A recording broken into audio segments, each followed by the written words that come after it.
Guys, magpakatotoo tayo ulit. Alam niyo ba na 70% of Filipino Gen Z workers feel burnt out? And even with all the free coffee, yoga Fridays, and mental health webinars, most of them say, meh, walang epekto.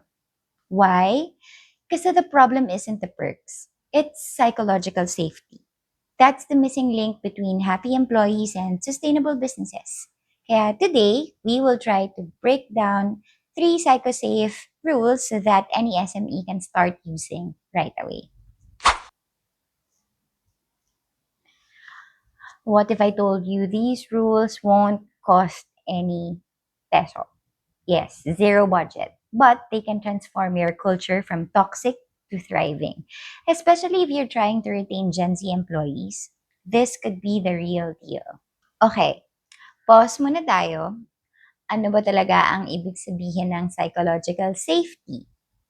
In simple terms, it means employees feel safe to speak up, to make mistakes, and to be themselves without fear of being punished, embarrassed, or judged. This is not about being soft, ha?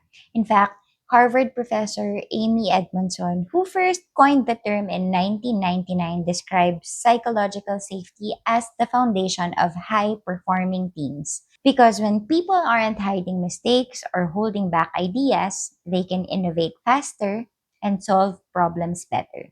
So, when we say psychological safe rules, we're talking about creating a workplace where people can breathe, contribute, and grow. And this is exactly what makes the S in ESG real. Pero teka, let's clarify something.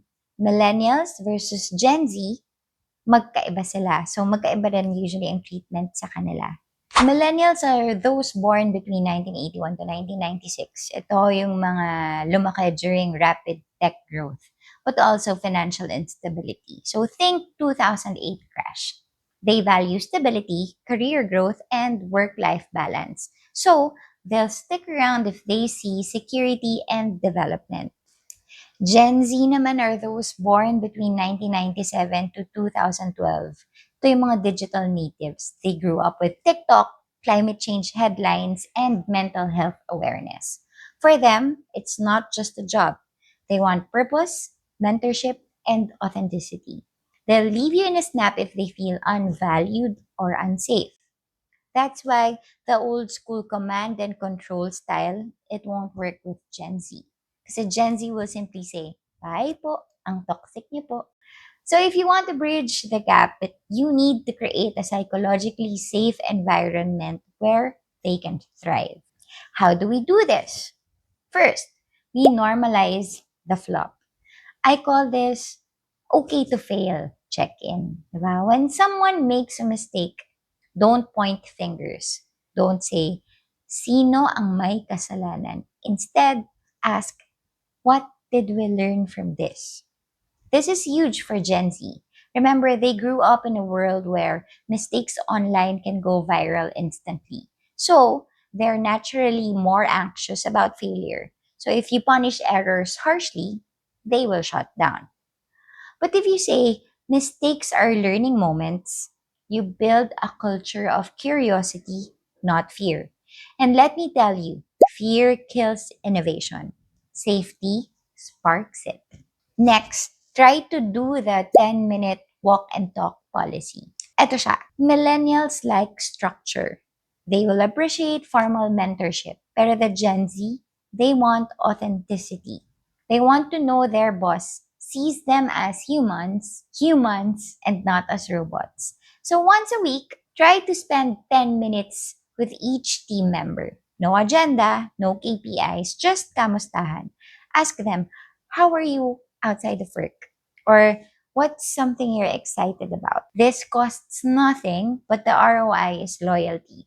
When employees feel seen, they won't just work for you, they work with you. And then finally, make them feel that their job is a micro impact. Here's what I mean. Sometimes employees feel like their tasks are boring. Parang ano ba to? Araw-araw, Excel lang ako buong araw, or type lang ako ng type dito. But you, as a leader, you can connect the dots.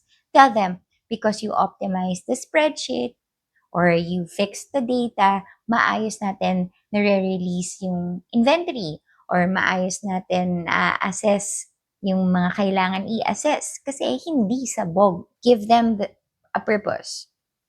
Let them know the why.